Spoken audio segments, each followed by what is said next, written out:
All right, and I'm ready to go now. And so this will be, I hope, the final week that we focus together on immigration. Next week, we will talk more about what's happening in Israel and Gaza. There have been some important developments. I think it's actually interesting to see. You may have heard that the defense minister in the Israeli coalition has become critical of the lack of an exit strategy and an after war strategy, the so called day after strategy. And at the same time, Hamas appears to be reorganizing in the north after a sustained campaign with very high levels of casualties. A couple months later, Hamas seems to be reorganizing, and this seems to be giving some credibility to what the defense minister is saying, which is that we can't win this war by military means alone. We need to be able to broker a peace for Gaza that gives the Palestinian residents of Gaza an alternative to Hamas, and the worry that, in fact, the way in which Israel has conducted the war is making Hamas more popular, more legitimate, radicalizing more of the Palestinian population. We will talk about all of that next week. But the thing I want to emphasize just briefly is the re-emergence of domestic democratic politics in Israel, that in the trauma, the aftermath of October 7th, and then the necessity of unity around waging a war, I think many of these issues have been largely marginal to contemporary Israeli politics. They're beginning to reemerge, and I think that may be healthy both for Israeli democracy and ultimately for the future of the policy in Gaza. Well, we'll have to wait and see about the second.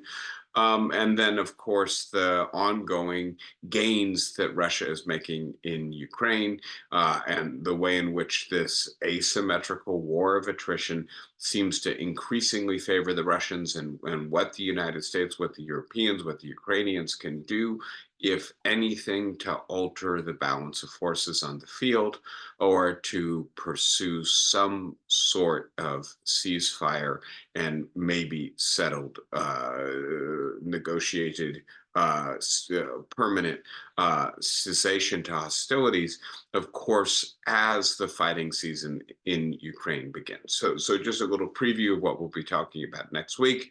Of course, we're finishing up our 5 issues on the presidential election of 2024 and focusing on immigration. We now know that there will be a debate at the end of June, June 27th, between Joe Biden and Donald Trump. We've seen a couple of debates between them already. We'll have to see what kind of difference 4 years makes. It's a very early debate. I am curious to see whether it alters the dynamics of the presidential election at all. Of course, between now and then, I think it's very likely also that there will be a verdict from a jury in southern Manhattan on the one criminal case that clearly will be resolved prior to the election, the hush money case. And again, I'm not sure whether that will alter the dynamics of this race. But having said all of that, I think the dynamics are pretty well settled at this point. And so I want to give you a brief overview of what we're seeing. And if this diagram looks mainly unchanged, it's because the numbers are unchanged as time goes by. The lead that Donald Trump has over Joe Biden in an average of good national polls is only about 1 percentage point within the margin of error of all of those polls. But nevertheless, the fact that poll after poll after poll is finding Donald Trump with an advantage is an indication that he does seem to be preferred by more voters than Joe Biden at this point in the election cycle. And I'll just refresh your memory, not that it needs refreshing, that Donald Trump won the electoral college vote despite winning the popular vote by millions in 2016. And so, if in fact Donald Trump is even with or slightly ahead of Joe Biden in the popular vote in 2024, I think it's incredibly likely that he will also win the Electoral College vote. And that really comes down to a handful of states. We'll go into more detail on this. There's some more information in some recent polls that I think is worth looking at. But it does look like Trump is ahead in enough of the swing states that if the election were held today and if these polls were predictive, Donald Trump would most likely win the Electoral College vote. I spoke with you last week a little bit. Is somebody commenting? No. Okay. I heard a little background noise. I spoke with you last week about the fact that Joe Biden is among the class of COVID-19 politicians, that the politicians elected in mature democracies who have been responsible for their societies in the aftermath of the pandemic. In fact, probably the most popular, right? And I want to be as clear as possible. He has a quite dismal a popularity rating that makes it unlikely that he would be reelected if history is in fact predictive of what's happening. But having said that, he's more popular than the elected officials of all of these other societies, in part because the economy of the United States is stronger than all of these other societies. And I think what this perhaps reveals is that in the 2020s, being an incumbent politician, especially an incumbent head of state, may be more disadvantageous than advantageous. That is, I think, a reversal of historical trends in which, generally speaking, all things equal, incumbents had an advantage. And to understand why that's the case, I think the Times Siena poll asked a very good question. And the question is essentially, uh, when you look at the American political and economic system, do you feel that it needs to be torn down entirely, changed in major ways, changed in minor ways, or not changed at all? And what you can see is that nearly 15% said torn down entirely. 55% said major changes. So, right, 70% of the population feels that the political and economic system is not working and needs major changes or complete overhaul or revolution. And then I will just note very quickly, this is not Joe Biden's strong suit, not his persona, not his historical record. Joe Biden is a reformer, a gradualist, somebody who believes in compromise and consensus. He has campaigned in 2020 and continues to campaign on the basis of resuming normal politics. And it appears that many people believe that normal politics is too broken to deliver the goods, that the economy is too skewed, too unfair to be simply maintained or normalized. And so, one way to read this is that, and I'll just emphasize the alternative for a moment, that Trump has been a lifelong disruptor and provocateur, somebody who does not play by the rules, who does not adhere to the norms, who seems to relish creating disruption and chaos. And there's a clear indication that, on the one hand, Trump just better matches the mood of the electorate than Joe Biden does in terms of their persona, their records. And then, in additionally, what we're seeing is, and we can note that Maloney or Macron or Trudeau claim to be reformers, and yet they are being saddled with owning the system because they have been incumbents, right? And so Joe Biden is doubly disadvantaged by this electoral mood. The one thing I see in the poll that might be potentially too Biden's advantage is that roughly a third of the people polled say that although they believe Trump would bring about major changes, they do not believe those changes would be positive changes, that they would be negative changes. Please note that actually more people believe that the changes that Trump would bring about will be positive. So, with that in mind, I think we've got a little bit better sense of maybe the mood of the electorate. Something is not working correctly. Give me one moment. For some reason, I'm not able to advance my slides.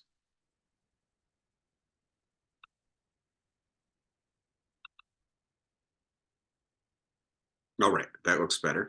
So the next thing to see, and there are a substantial number of voters who voted for Joe Biden in 2020, who are saying that they won't vote for him in 2024.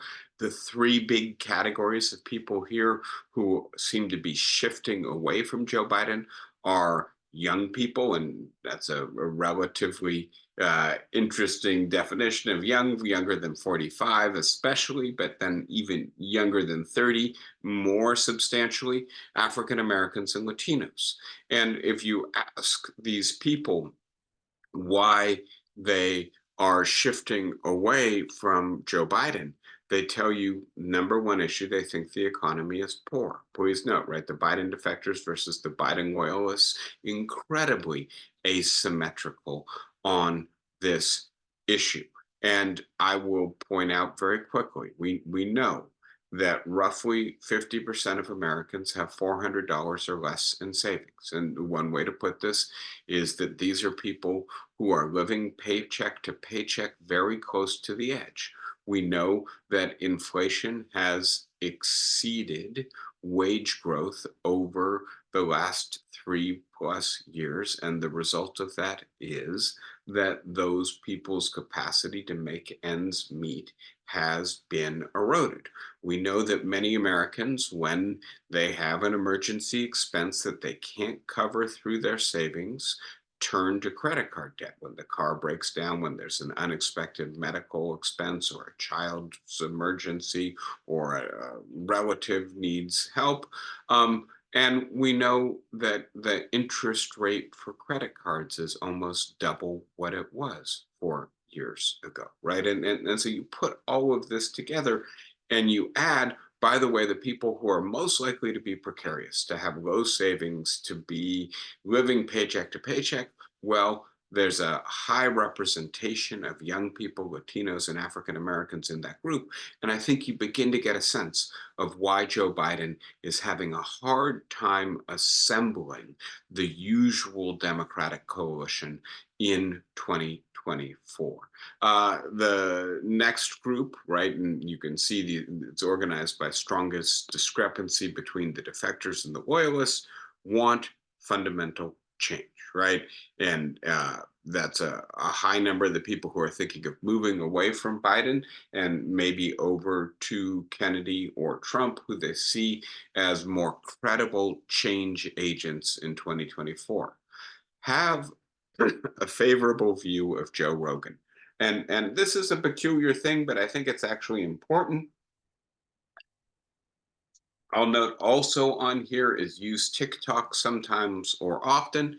And I'm going to translate this into get a fair bit of their news and views from social media, especially from conservative social media.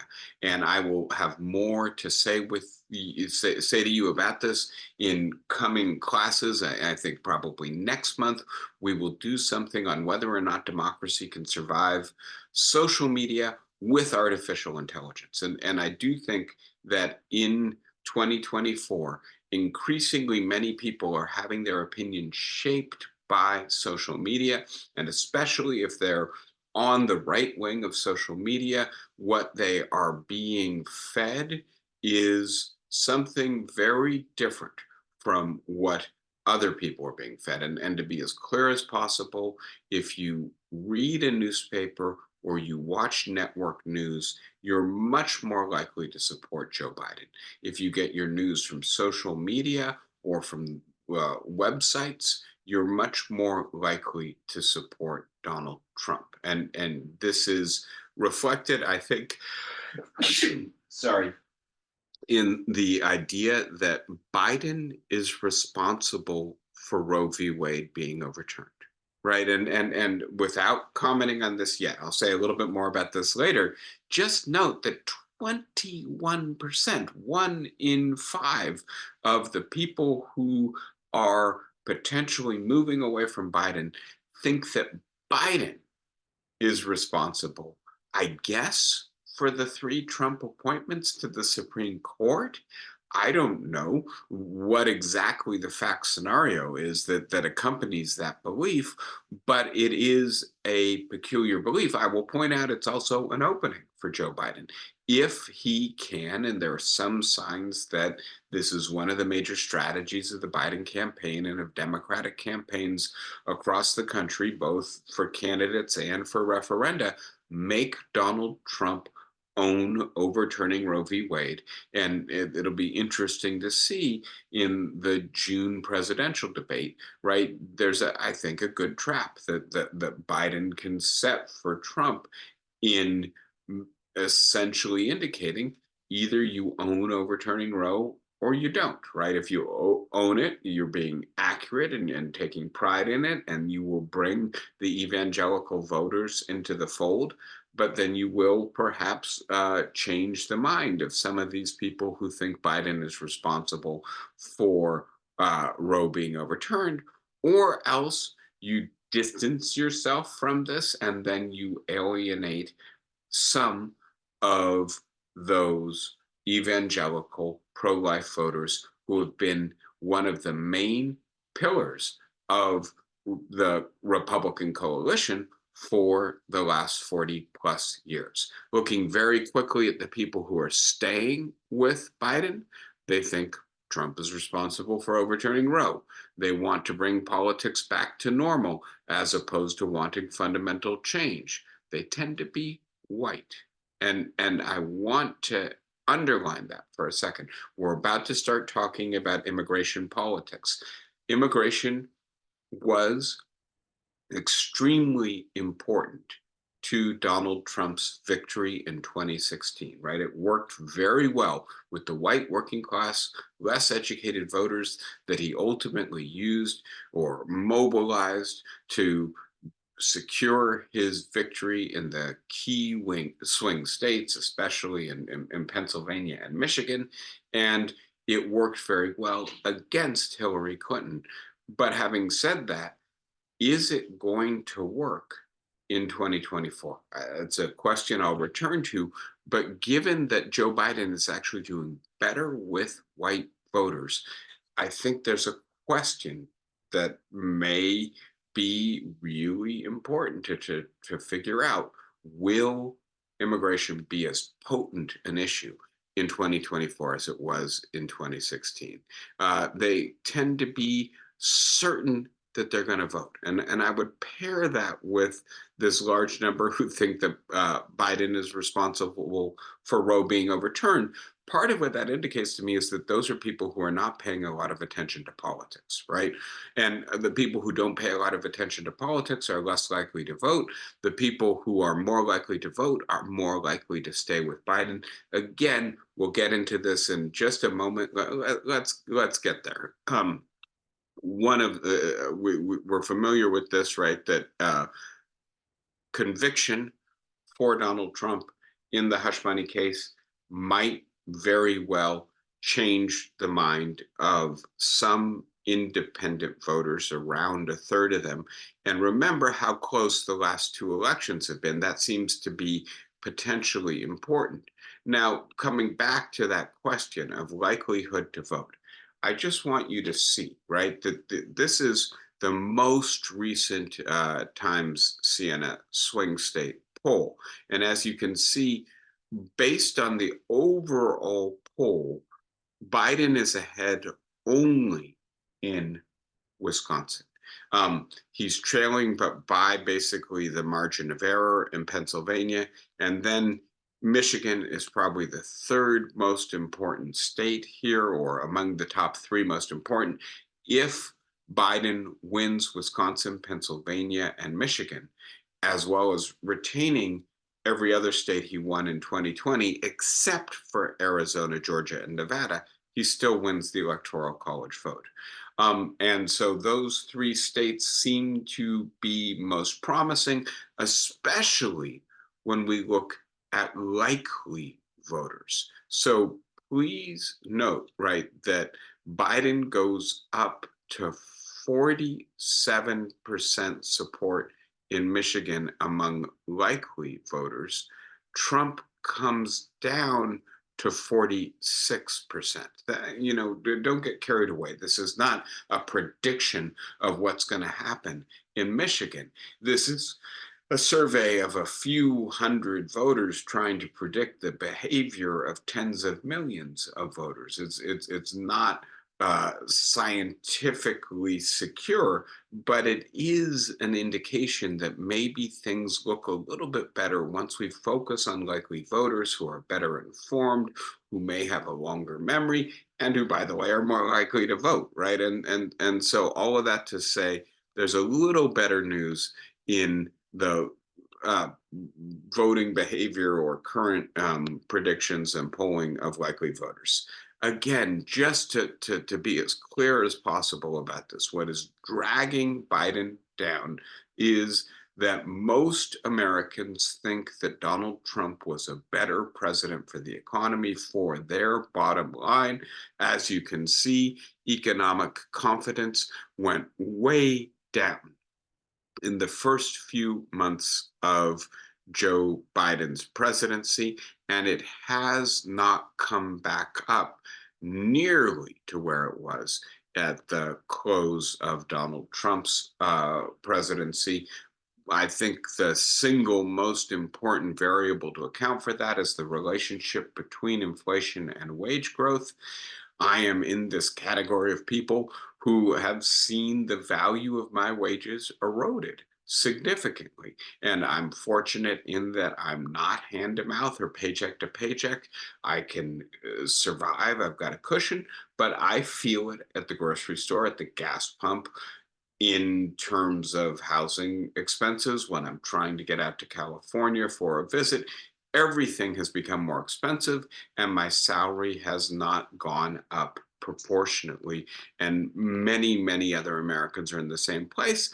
And so when they look back at the Trump presidency, the salient memory seems to be things were better under Donald Trump.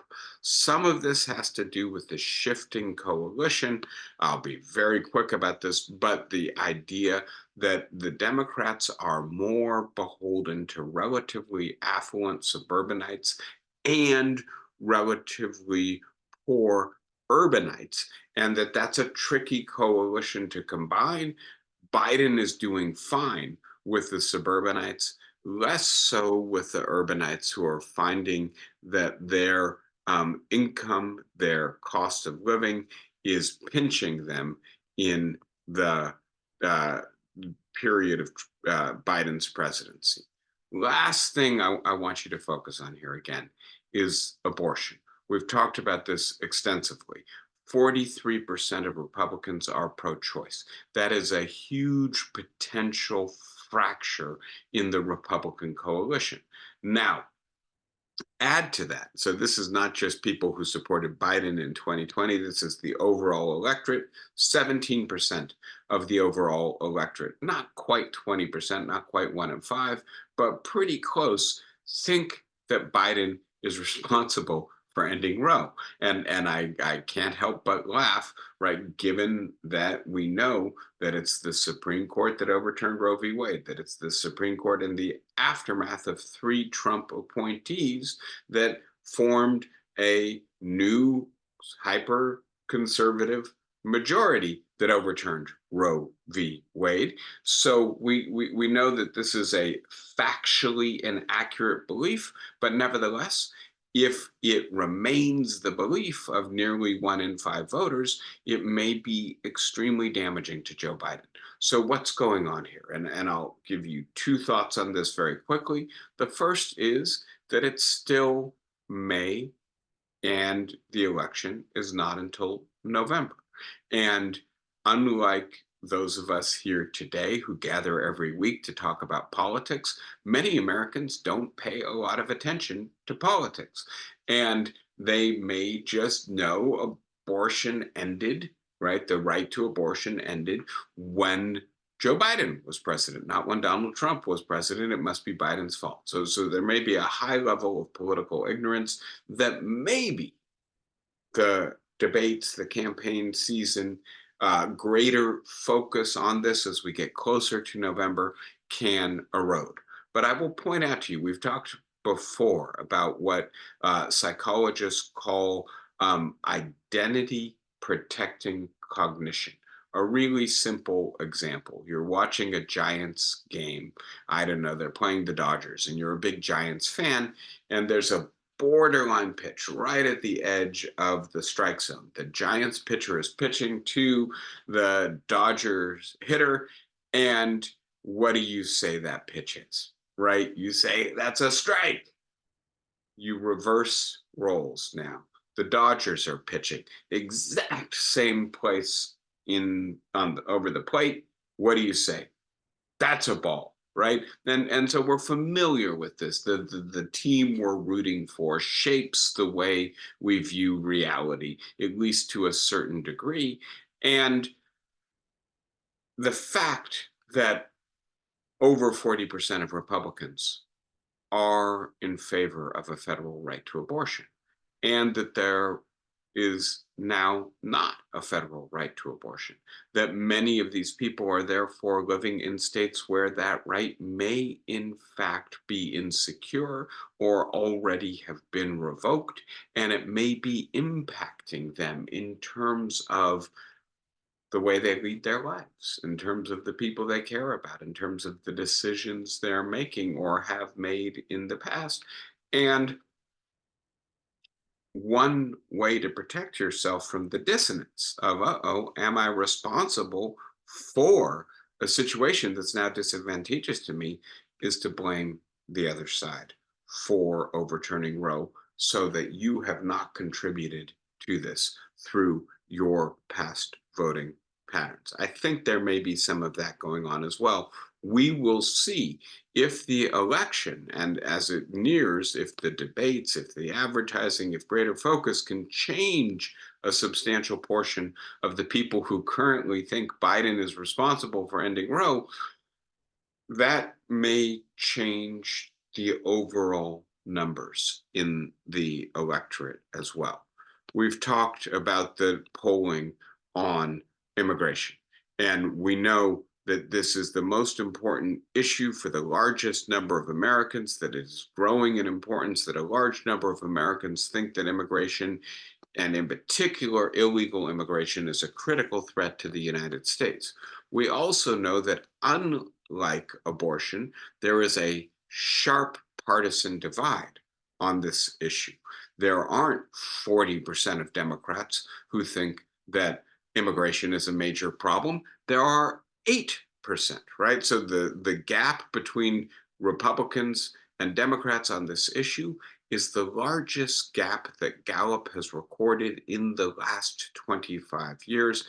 And again, this is advantageous to the Democrats, or to put it differently, going back to 2016, Donald Trump was able to split a certain number of voters out of the Democratic coalition, white working class people, less educated, less affluent white people out of that coalition.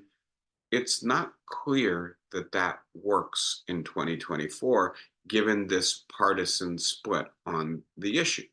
Um, we've talked about what is driving the perception of a crisis, the idea that the numbers of people presenting themselves on the southern border apprehended in general by Border Patrol has uh, really gone up dramatically. I've called your attention to the fact that this trend seems really to have started in 2019, been interrupted by COVID, and then resumed in 2021.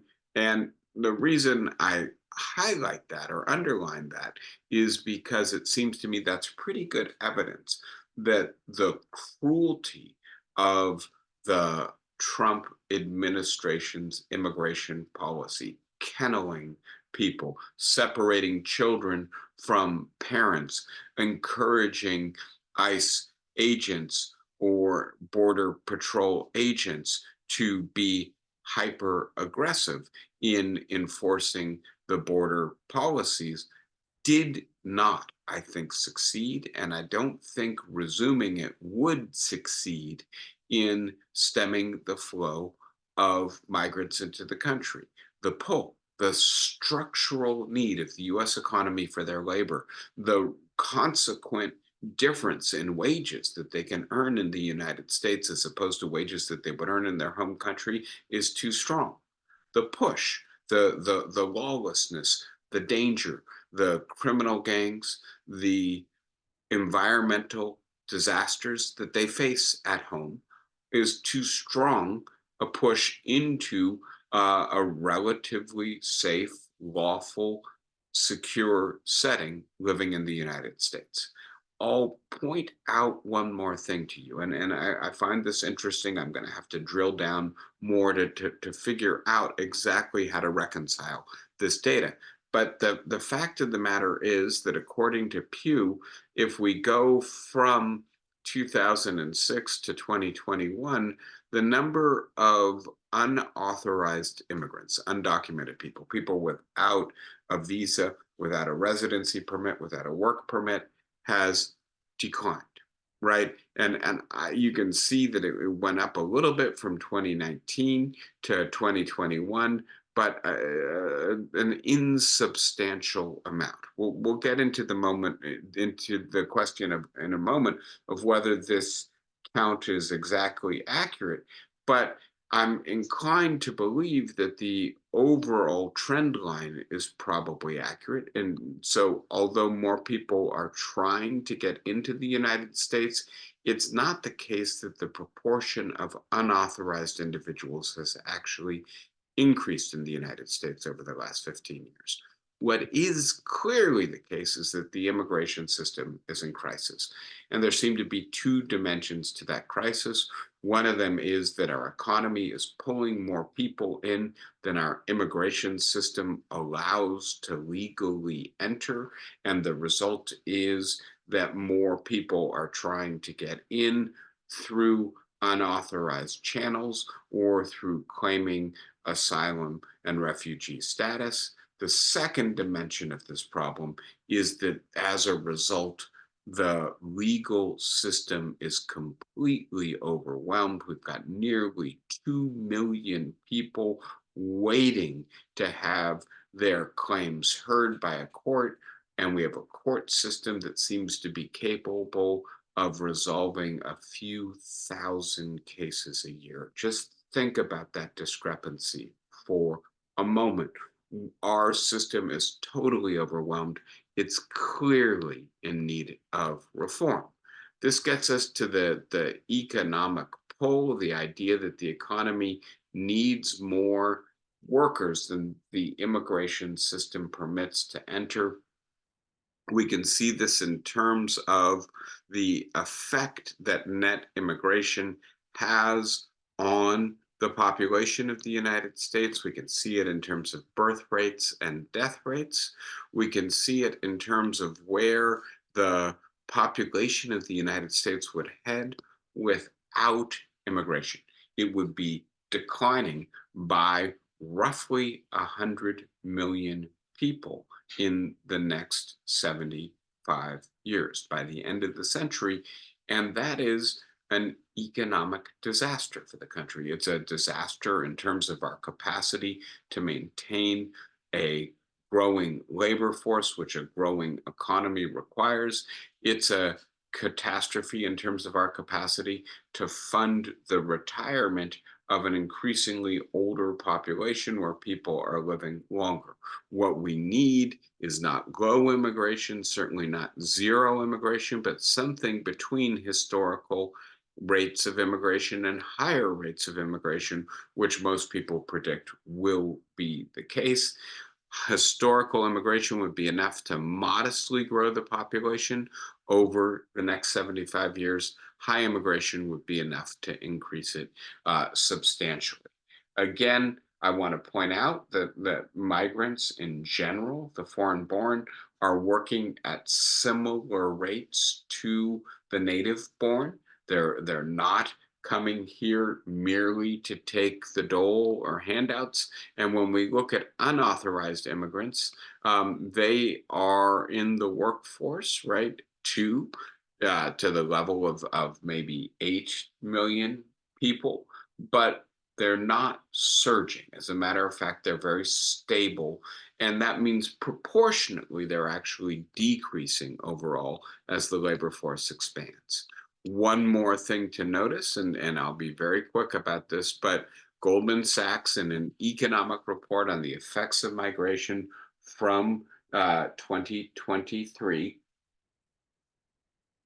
I'm sorry, the report is from 2024, analyzing the data from 2023, believes that migration will boost overall economic growth by 0.3% at a time when economic growth will be about 2%. That means about a 15% increase in productivity and growth in the American economy, thanks to the contribution of migrants, documented and undocumented. And I just want to point out very quickly, right, that we are already, the polling shows, quite unhappy with the economy and the system as a whole. Imagine how much more unhappy we would be if the economic growth shrunk by 15% as a result of cutting off migration.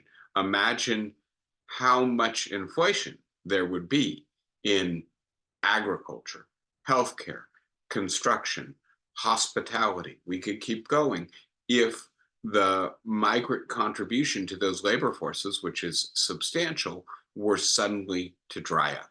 And so I point all this out. I don't think Joe Biden can probably say this in a very convincing way in debate or in the campaign. I think the anti-migrant sentiment is too strong to really have the meaningful conversation that we need to be having here. But I will point out to you that business interests in each of those sectors recognize this. And the idea that perhaps a second Trump term, if it actually succeeded, might be an economic disaster in terms of migration policy. Let me transition now to the final issue, and the issue I really want to conclude on in terms of the conversation here. And this diagram shows you what was projected by Pew in 2015. This diagram shows you what the 2020 US Census found. And I want to be as clear as possible. What the US Census finds is that the demographic projections are accurate or maybe even a little conservative, that we are well on our way to becoming a majority minority society, a society without a racial majority, and that the fundamental drivers of this are growth in Hispanic and Asian populations in the United States. By the way, the fundamental driver of that is not immigration, but differential birth rates among people already here. The reason I focus on this for a moment is to point out the obvious, right? That the reason we're having the debate about migration is not because of the economic impact of migration on the United States. I've tried to make as clear as possible the economic impact is a net positive. Economists estimate that immigrants contribute $2 trillion net to the US economy, that they are extending the life of Social Security and Medicare by decades. Although we may not be able to say that out loud and convincingly in American politics, I think it's as clear as can be that we're not having this debate because immigrants are damaging the American economy.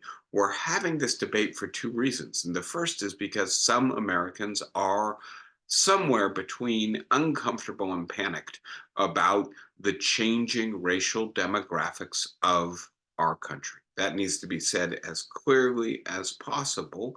I'm about to raise the question of whether they are as panicked in 2024 as they were in 2016. I don't know the answer to that question, but I think it's an important question for us to entertain and to try to gain some insight into. The second reason that many Americans are anti immigrant is because, as we've talked about, they are dissatisfied with their economic situation for good reasons. They have become more precarious. They become more precarious over the last 50 or 60 years as our economy has deindustrialized, as globalization has increased wage competition for workers who have less education, as automation, robotics, artificial intelligence, computers have taken away jobs, as inequality has grown, as the state has become less redistributive. But everything that I've just said doesn't really give you a satisfying group to blame. Whose fault is it that I have become less economically secure than I thought I was going to be, than I think I deserve to be, than it seems to me it's fair that I should be? And what immigrants do is give us a group to blame, right? And that is a fundamental, um, uh, I guess I'll say, weakness of human cognition. We want to be able to point the finger at someone and to say whose fault it is. Immigration has gone up, economic prosperity has gone down. Let's connect those two and blame them. And so, having said all of that, I now want to point out, right, that when I note that the United States is becoming more diverse, in particular, the decade from 2010 to 2020 is the decade in which diversification really hit the so-called heartlands of the United States, the Midwest, portions of the far Northeast, portions of the South that might have been less diverse at the beginning of the decade. And as you can see, right, the blue or green arrows, teal arrows pointed to the right, those are census tracts where the census tract became more diverse over that decade.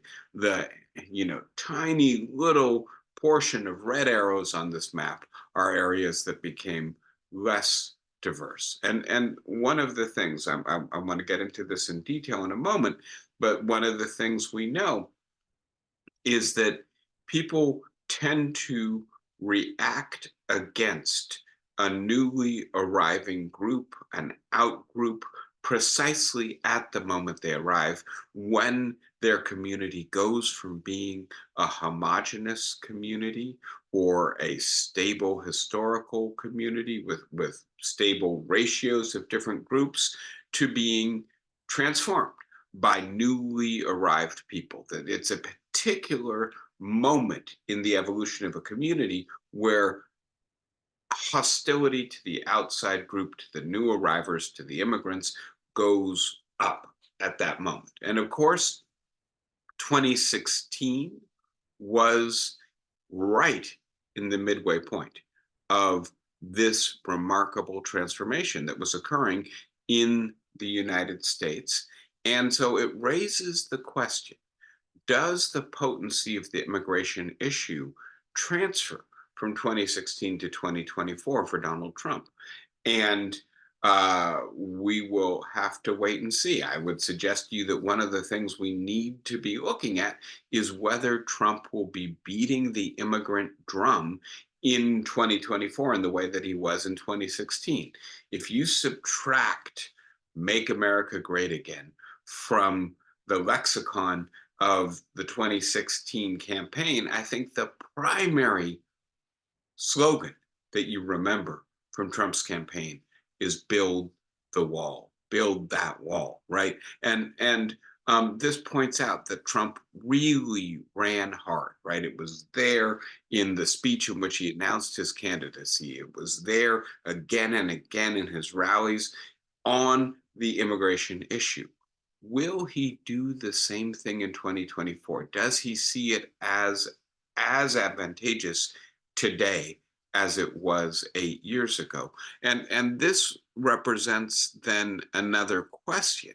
Um, are we returning more sharply and fundamentally to a kind of politics that you might call nativist or exclusionary populism, right? And I think the answer to that question is quite clear for some European societies that have been traditionally homogenous, that have an ethnic group that shares a history, a racial appearance, a religion, a language, right? That they feel fundamentally threatened by immigration. We in the United States are an immigration nation. Do we actually believe that we are fundamentally threatened by new immigrants, or was this a short term reaction to the rapid diversification of previously homogenous regions of the United States? I don't know the answer to that question, but I'm inclined to be well, to think that the work of Brian Enos, which we discussed together quite a while ago, might be illuminating in this moment. And so, in this very interesting book, The Space Between Us, Enos works in what he calls political and social geography to try to identify the circumstances in which there's really strong outgroup hostility in politics. And he suggests, and maybe I'll start with the experiment, refresh your memory about this experiment he did in the liberal Boston suburbs. Ryan Enos is a Harvard professor, and so he had access both to the Boston region, which tends to be a very liberal, very blue region, and to Harvard students. And he picked out a handful of Mexican American students and took them out to the suburbs every morning to get on a commuter train going to Boston.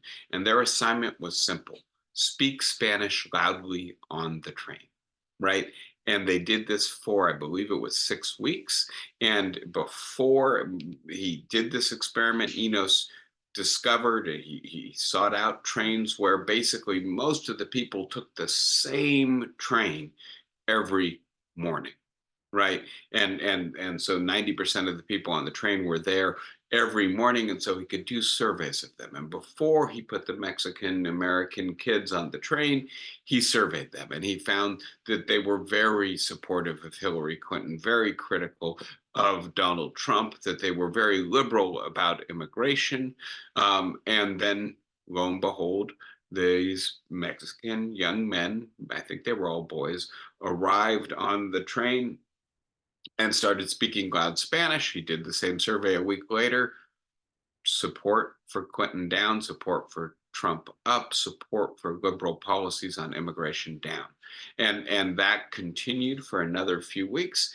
And then their views started to revert to the norm, right? And I think that that's worthwhile noting the second half of that story, right? Which is not just that the new arrival of people who challenge your sense of what your community is going to be like, right? And there may just be something jarring about the idea that a language that you don't know is all of a sudden being spoken in public space that you inhabit.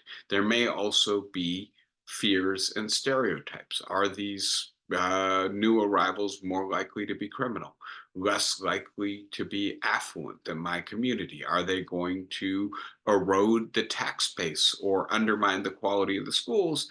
And then time goes by and none of that occurs, and you begin to adjust to the idea, well, Spanish is going to be spoken in public spaces in my community, but nothing else is happening. I don't need to be as hostile to that. And I think one of the big questions in 2024 is, are we far enough through this diversification process that we don't have to worry as much about this?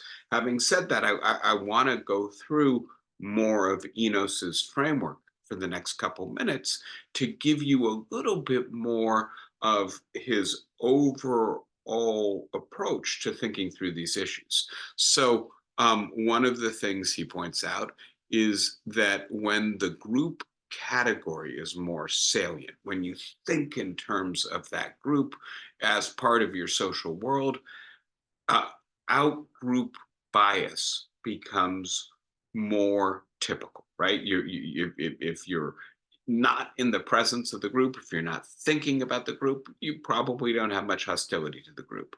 The salience of the social group is determined by its availability and its comparative fit. Do you have a category, right? Latino immigrant, Asian immigrant, and does it actually fit the group that you're thinking about? As it turns out, one of the things that was important about Enos' experiment is that the people he put on the train were Harvard students. They were bilingual. Their English was actually fluent. They were kind, polite young people. And so the stereotype could not be sustained. So, is the category available? Does it actually fit the behavior of the people who you are stereotyping using the category? Is the group large and close by, right? That in part makes the category salient. And then the segregation effect. And this is, I think, is extremely important, right? That if you're not regularly interacting with the group, it's much easier to sustain your stereotypes. And if the group is large but not integrated, it makes the category more salient and easier to support the idea of the stereotype. Excuse me, I've got a little bit of hay fever going on the East Coast right now. And so this leads all of this, you to think in terms of the members of my group are similar, the members of the out group are all similar to each other. And this then generates a powerful heuristic in human cognition. And so what's important here is a large enough group close by, but not actually interacting with us, that leads us to think in terms of a stereotype to and hostility to that group. And very quickly, I think I've got just a moment here, I will share with you a little bit about what's been happening in America, right? And so what you can see is in the cities that were majority white or 50-50 cities in 2010, they've all become majority minority cities in the intervening decade. That the places that have seen the highest rates of, in particular, Latino immigration are actually the less diverse areas in the United States, not the West, right? So much as the Midwest and the South and the Northeast. And that there are high rates of segregation. White people are highly segregated, but so too are Black people, so too are Latinos. And the result of that is, right, that there's less ordinary contact. Our segregation levels have actually not been going down dramatically or significantly, especially for Latinos and Asians, the two largest groups of immigrants. And this is supporting a polarization of our opinion. Many Americans actually do think that it's a good thing, or at least not a bad thing, that we have more immigration, but Republican leaning individuals clearly are much more likely to think it's a bad thing, and Democratic leaning individuals much less likely to think that. Let me pull out of the slides. I've got more information, but I think you get where I'm going, right? And so on the one hand, the rapid diversification that occurred in the decade between 2010 and 2020 may feel a little bit less fresh, a little bit less threatening, a little bit less disruptive in 2024 than it felt in 2016. On the other hand, Trump's coalition now includes young people, African American people, and Latinos. And those are people who are less likely to be anti immigrant than are other American voters, the voters who voted more for him in 2016. Third, Democrats are not fractured on this issue. There's not a lot more Democrats Trump can pull away using the issue of immigration. I'm not saying that Trump won't run an anti immigrant campaign. I'm not saying that he might not win running an anti immigrant campaign. I am saying that it appears to me that this is less likely to be responsible for his victory in 2024 than it was in 2016, that more likely it's economic discontent and dissatisfaction with the status quo that is going to drive Trump's support in 2024. And we'll have to see if that's enough to constitute a winning coalition for him. I hold open the possibility that we are, in fact, like many European societies, moving back in the direction of nativism, of exclusionary populism. I'm just not yet convinced that that is likely. We will see as this election progresses and once it's held what the future direction of the country is on this issue. I'll leave it there. I know it's a tentative conclusion, it's an open ended conclusion, but when I don't have confidence, I don't want to pretend that I do. That's what I wanted to share with you on this issue. Happy to take your questions or thoughts. I do have to get my son to the airport, so I'm going to limit it to about 10 minutes for today. Who wants to start us out?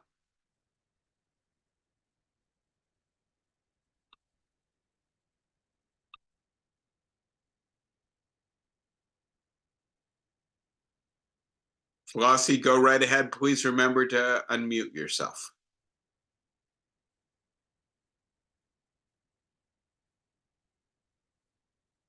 Me. Yes, now I can. Have you picked up any connection between the increase in immigration and the increase in COVID and the new COVIDs? Has that appeared on the horizon? Because that can be murderous.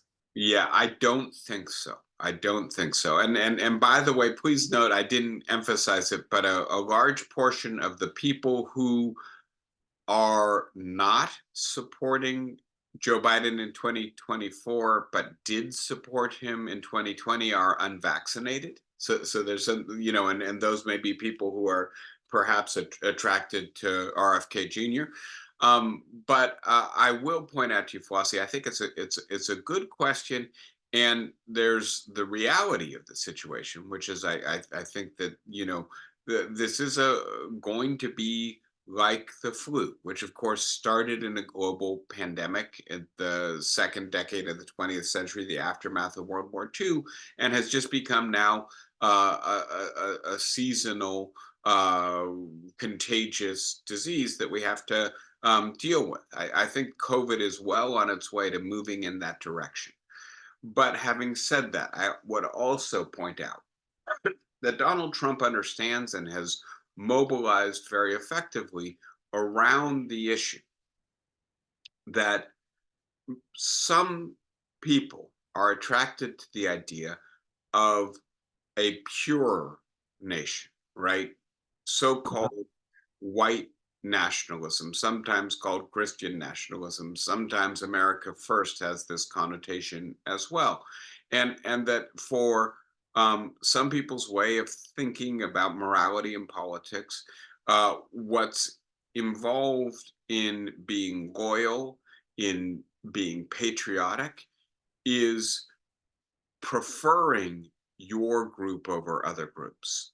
And for some people, the idea that an outside group defiles the purity, the goodness of your group, that is, it seems to me, a powerful potential lever to pull in politics.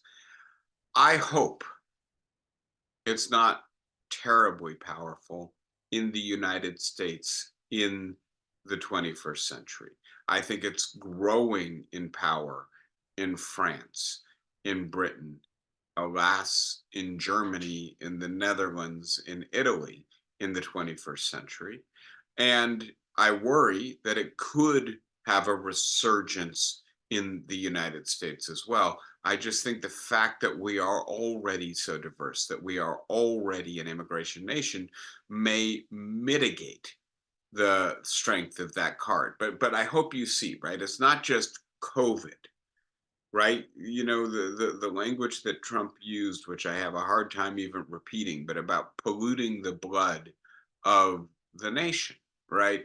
That they bring in their mentally ill. He's been talking a lot about Hannibal Lecter, apparently, in his Yeah. most recent rallies, you know, that maybe Mexico is sending its psychopaths to the United States. Yeah. Right, and we can chuckle over this, but I- note that it is pushing a button, and I have no doubt that Trump has exactly this moral psychology, and that it's part of the reason he was so effective in using it in 2016.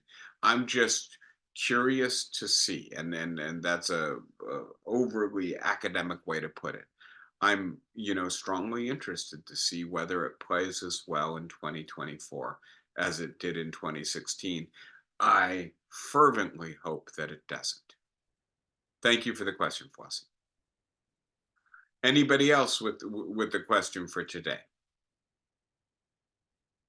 If not, I'm gonna hustle off to the airport, put my son on his way to Spain to complete his studies and get his degree. Wonderful being with all of you. I'm glad to hear things are better at the community there. I hope things will continue in that way. Be well, and I'll see everyone next Saturday. Thank you, guys. Take care. Bye bye.